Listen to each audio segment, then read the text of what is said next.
Welcome, everybody, to this episode of the Black Robe podcast. We are so excited to be able to chat and talk with you today with our host, Isaiah Lenard, and myself, Morgan. And we are so excited to dive deep with our very own CEO and founder, Miss Carol Mitchell. If you guys don't know much about IBJ and its mission, the purpose of IBJ is to relentlessly pursue equality and justice for all. The mission is threefold: to be an advocate for fairness and equality, and to be an accelerator of the justice system's transformation. So we're so excited to dive deep in today's episode, and stay tuned for more. Thank you, Morgan. Thank you, Isaiah. And I just want to make sure that beautiful French pronunciation of Lenard gets out there. Isaiah Lenard. I love that. So we're going to talk about Black the Vote. Yep. Yes, so we'll be talking about Black to Vote today. First, I feel like before we even get into the midst of it, we should ask like what it is. Like, what is Black to Vote? What is the purpose? What is it for? What does it do? Well, it comes out of the early efforts around voting rights that began in the early 19th century, really. And some of the women of even the Tacoma Colored Women's Club were involved in the suffragist movement, to get voting rights for women. And so the whole idea is to get more young Black folks registered and involved in the voting process. The motivation behind it is the fact that there are so many laws, rules, policy decisions being made about your lives, your young lives, and that affect your families.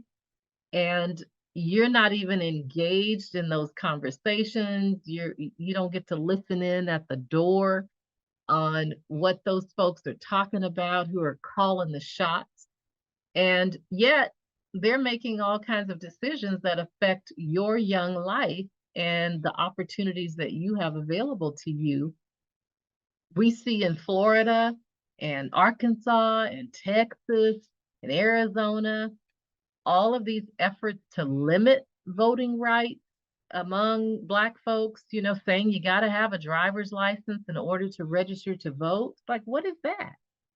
It's going old school, and saying you can't hand out water while people are waiting in line to vote, in an effort to have a chilling effect on voter participation. And so Black the Vote is meant to, one, get a lot of young 18 to 35-year-olds conscious of how important it is for them to vote, and the social justice aspects of all this stuff that's happening to take that vote away.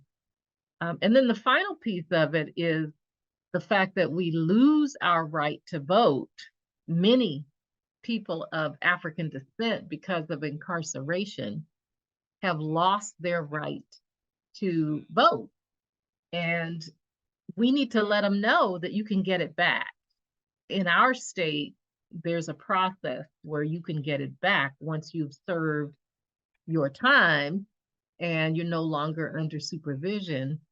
You can get that right to vote back. So it's an awareness campaign, it's a participation campaign, and it is meant to ignite the power to influence through the vote. Thank you so much. It's good to have more context as to like how and why it was created. I love that you tied it back to like the roots of it, which came to like fighting for voting rights like long before now. I would say like, what has been your biggest challenge, right, when it comes to Black to Vote? Like, I know engagement for younger voters is a part of that as well, but in terms of educating people, like how do you go about that? What is your thought process? What are your strategies when it comes to educating young voters who just don't know? Well, thankfully, let me tell you what I do in my own house first, and then I'll move out from that to the community work and the great work that you as our newest intern, shout out to PLU,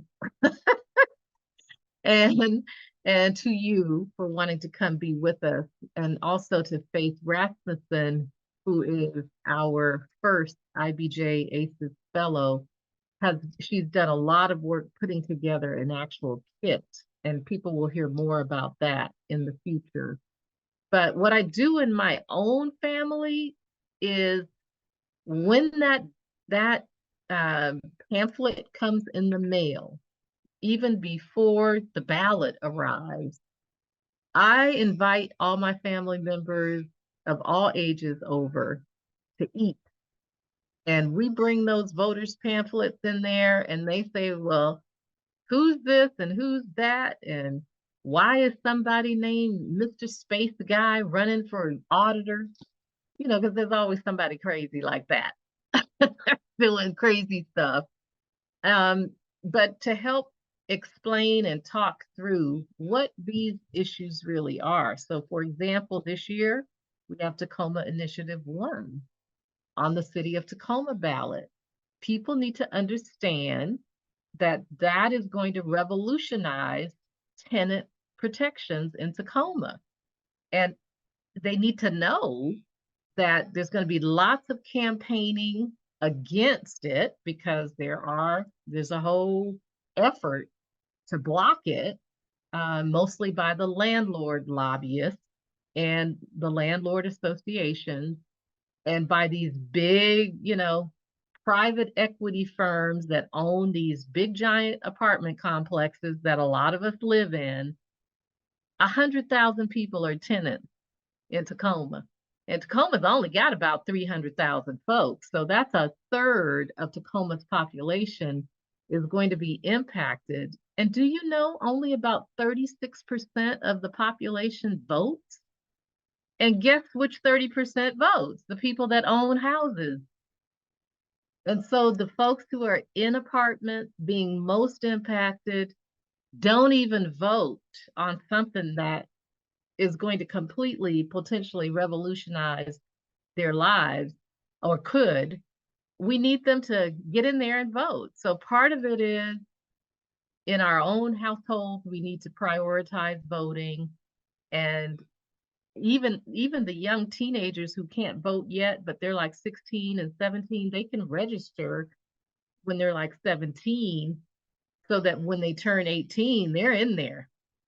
They're in the system. So we start talking about it in my house early, but then we do these podcasts and we do the Black the Vote event to push out that importance of voting into the community.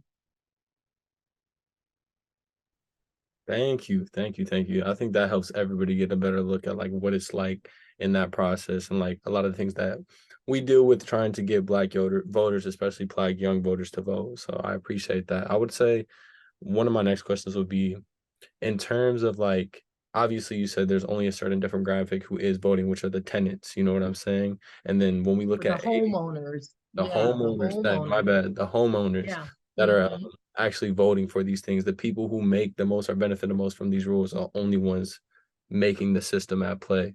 So in terms of like not only connecting with tenants, right, who are on the other side of this, who need, right, like the voting bills that are coming into play to help like with tenants protection to things, I feel like a lot of people, from my experience, either it can be like education or they just don't feel like it's going to make a big difference. So when it comes to talking and communicating with people and letting them know their power, what does Black to Vote do in that context, or how should or do we go about that? Yeah, one thing that anybody that is around IBJ very long will notice is we always tie it back to Black history. So, the Student Nonviolent Coordinating Committee, SNCC, and it was a bunch of young people like you all who, did the sit-ins at the lunch counters, and many of them killed and physically attacked, trying to get the right to vote, y'all, so that, people with melanated skin would have the opportunity to go to school and have a good public education and the opportunity to work in jobs other than as sharecroppers and field hands. So these college students, we tie it back. Black the Vote is bringing young people like you from PLU and UPS and all these other great educational institutions together. Y'all are the new SNCC. Now, we might not have lunch counters that we have to integrate, but we have oppressive policy that has caused our community to be loaded with tents. People living in tents, and many of them not even old enough to have a driver's license. So it's partly about connecting today's issues to remind young people, hey, you all have the kind of energy and influence that SNCC had back in the day. And we all think about Martin, but you know what?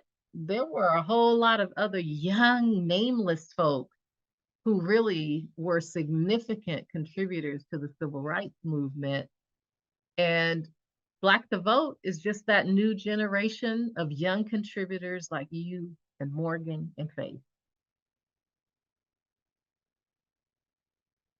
I love it. I love it. I love it.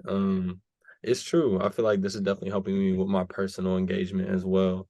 I know for myself, I have voted before, but I feel like I've missed some times of voting, to be very honest, within like the past year or two, especially when it comes to local voting. I remember in high school is where I started learning about voting. And I remember one of my teachers stressed how important it was to not just vote for the big elections, the presidential elections, but locally, like within your community, the things that affect you every day on like a personal level. So I really appreciate it. Yeah, Super important. Could you speak? yeah, you got to think local. Mhm. That's where you have the most influence over what happens to you day to day. That's where you can show up at a council meeting, get your little 3 minutes at the microphone.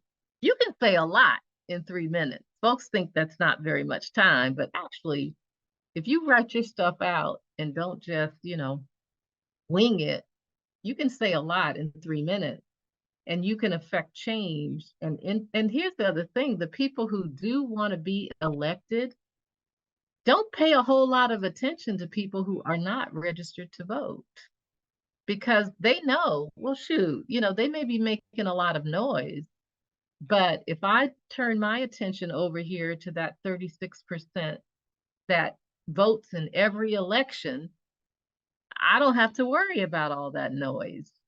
And so it is important for those of us who are making noise to also be making moves to get registered to vote so that when we go to these council meetings locally or these school board meetings where all kinds of decisions get made, not only do we make noise and use our 3 minutes, we also come into the room with the power to take that person out of position and to let them know that we want you to represent our interests as well as that 36% that you go to all the time. And if you don't, we're going to vote you out because that's really that's your leverage. The vote is your leverage to get rid of leaders who don't act in your best interest. And so when you don't vote, even if you don't really understand the issues, you're giving away your power to decide who's going to run your business or run the business of the city.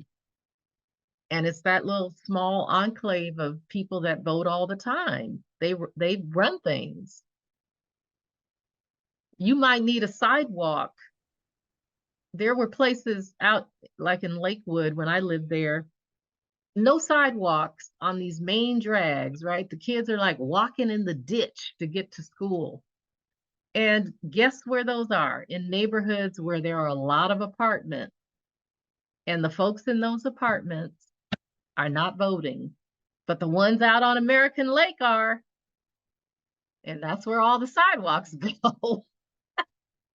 So it can determine the quality of your life. Voting long-term can determine the quality of your life and your access. The county has, I don't know, 600 million, I don't know, dollars running through its coffers a year or whatever it is. If you want to get a little piece of that for something that's important for your community, you better be registered to vote, because the people who vote determine where that money gets spent. So don't be surprised if the road in front of your house is raggedy all the time, or it's a bunch of old junky, rusty cars parked around your neighborhood, because if you're not voting and getting the planning folks and the nuisance folks and the code enforcement laws to come out there and handle that business and clear that mess up out of your neighborhood, that attention goes in the places that have political influence. So the quality of your life is wrapped up in the vote. I love how you put it in perspective with 36% is making all the decisions. So that's 64% that win. Ain't saying nothing. Right. Like it's math at the end of the day. That means 64%, like if they vote, like we get what we need, which I love and appreciate, like that you said that, because I also think about my street, right? I live close to Lincoln, right? And on 38th, or the street right there by Lincoln Pharmacy, it was not fixed for like 6 years. They kept working on it for like 4 or 5 years straight, and they never fixed it. It was a simple fix, right? The second they put the Starbucks down the street, it was fixed in like 3 months. And I remember walking to school every day on that same street, having to walk around all the like asphalt that they're laying down and everything. And then randomly, like after I graduate, it's fixed. So and as you're saying, they started building new apartments around my house, and it's starting to slowly be gentrified, right? Which also plays into Black to Vote, because people who live in Tacoma don't even get to live here anymore. We're getting pushed out, you know what I'm saying? Which is an issue as well. So yeah, I love that you put that in perspective. Thank you for that. Yeah, I mean, I think you're right about your point that young people feel like, well, what's the point? That nothing that I do is going to make any difference. But if you think about any one thing, one situation, let's just talk about housing, since we've got Initiative 1 coming up in Tacoma. If your family is renting, just think about how much stress and pressure and trouble it is to be able to find a place that your family can afford, where the landlord is not a slumlord, where the water is not brown coming out of the kitchen faucet. And the laws around that are what's at stake right now with Initiative 1. The laws around notice, the rent.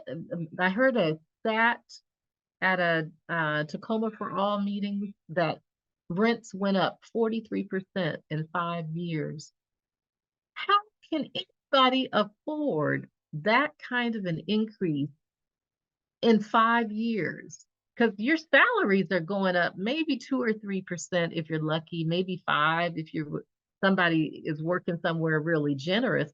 But very few people are getting a 40% raise over a 5-year period, which means your family, in order to keep living where you are living and renting, has to take money from food or from clothing or from healthcare or from tuition or from, recreation or whatever, in order to pay that rent.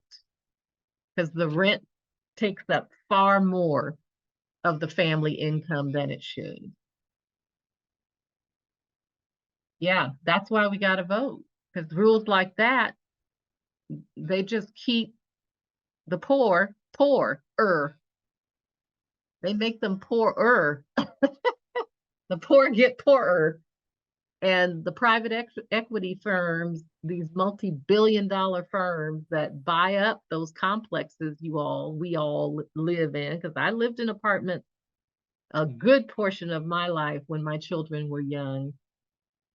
You got billion-dollar private equity firms that own these big, massive complexes, and they're running all of the lower income folks out, doing little patch jobs on the toilets to make it look like they renovated, and then doubling the rent so that only certain folks can afford to live there anymore. Yeah, I got an attitude about it. As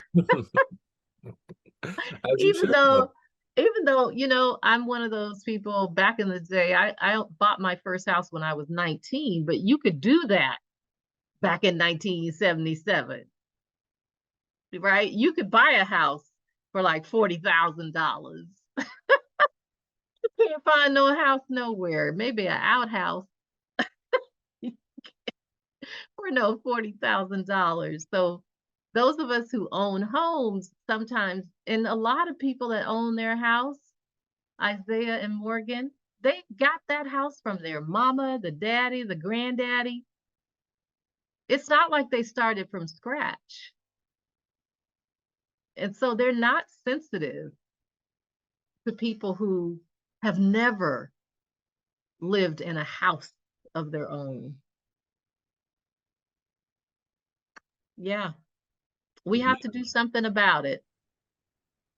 we do. And like what you're saying is so I mean, especially coming from where I come from, I've rented my whole life with my family, and I'm in college now. And I'm sure like Morgan's talking about this as well, but I go to college and I'm with a whole bunch of people with generational wealth.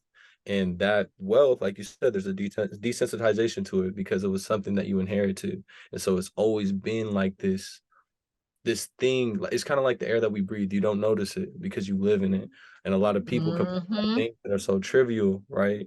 And when we're talking about these important matters like homelessness and like gentrification and people getting pushed out their homes, and the people who need to vote about it, one thing I've noticed in my life is I feel like there's a lot of overstimulation with people who work a full-time job, have a family of like 5, 6, 7, don't have time for themselves. And so even when they think about voting, they know it could do something maybe, or they don't, but regardless, they don't really invest time, because it's a time issue, it's an overstimulation issue. And with that, I think social media to some point can be super helpful, but also can also overstimulate because you're seeing the bigger problems, but your focus isn't really on your own community. Really, if that, I think that's where the hopelessness can start, is the bigger issues that permeate the mind. And then on a day-to-day life scale, you don't realize you could go to your local office and you could go speak at your local like council meeting, or you could go vote and change things in your community, even if all of America isn't the best for Black people. So all these things are going through my mind as you're speaking, but definitely on that front. So I hope that, and I expect hopefully for me, Morgan, and all of us to work with Black to Vote to just let people know they have more power over their day-to-day life, at least here, even if they can't fix the world. I think that's where a lot of the hopelessness can stem from, is people get mad at the whole world. Like me, I'd be mad at the whole world. If I'm gonna be real, I'm like, I'm gonna watch my mouth because we on recording, but I'd be like, this is all dumb. This is really dumb. This don't make no sense. It shouldn't be this way, right? Um, but you know, it is really good for me to know as a young person that I do have a power in this situation for my day-to-day life, especially when it comes to rent, and having good housing for me and my family. So I It appreciate that. doesn't make sense to you because it wasn't designed by you or for you. Exactly. And Exactly. so that's why it's stressful, because you're trying to fit your life and your family and what it needs inside of a housing policy, a housing model that favors owners and disfavors renters and tenants. You're trying to fit your beautiful family life inside of that structure, and it doesn't fit you because it was not designed for you to be comfortable. It, you know, the whole purpose is profitability for these big investors. That's now the small landlords, you know, people who maybe have a little rental house and they use it to supplement their retirement income. I kind of get it. But here's my feeling. If you're going to make money off of something as personal as housing, you got to be ready, you know, to bring a certain level of ethics to that. money making. Otherwise, go invest in the stock market where you don't have to deal directly with people and families in order to make your money. But if you're going to do something where you're extracting money from families that are there, where the money is constrained already, you're extracting from them, then you need to bring a certain level of ethics to that, because it's human life, it's family life. And at IBJ, we say family is the smallest unit of the community. If you take advantage of family and destroy and disrupt family, you're destroying and disrupting the whole community. And so if you can't stabilize where people live and let them live where they're comfortable at a rent that makes sense for what they make, that's going to be have a destabilizing effect. And that's the point, because once all of us that rent are destabilized, guess who gets to go buy everything up very cheaply and fix the toilet seat and then resell it at double the price? The system's working exactly the way it was designed to work. That's why you feel angry about it, because you know it's not fair and it's not right. And so what we want is to take that righteous indignation that you ought to be feeling and channel that into social justice influence. Wow. Wow. Thank you, Carol, and our host, Isaiah, today for this episode of Black Robe Podcast. I hope that you guys were able to gain a ton of informational knowledge and just dive deeper into understanding what Black the Vote is, the importance of it in yourself and your family and your culture. And just I ask you to just take some time out of your day to go to your local office and to find out what's on the ballot and what's actually going to benefit your family to see a better community. And so like Isaiah was talking about, with individuals with 4 or 5 family members or those that have dependents, be on the lookout for our Black-O-Ween event. It'll be coming up here in October, so please stay tuned for that. And if you guys would like to know more about IBJ and the missions that they serve, you can see us on Facebook, active, and also on Instagram. But until next time, the Black Robe Podcast, take care. Good night.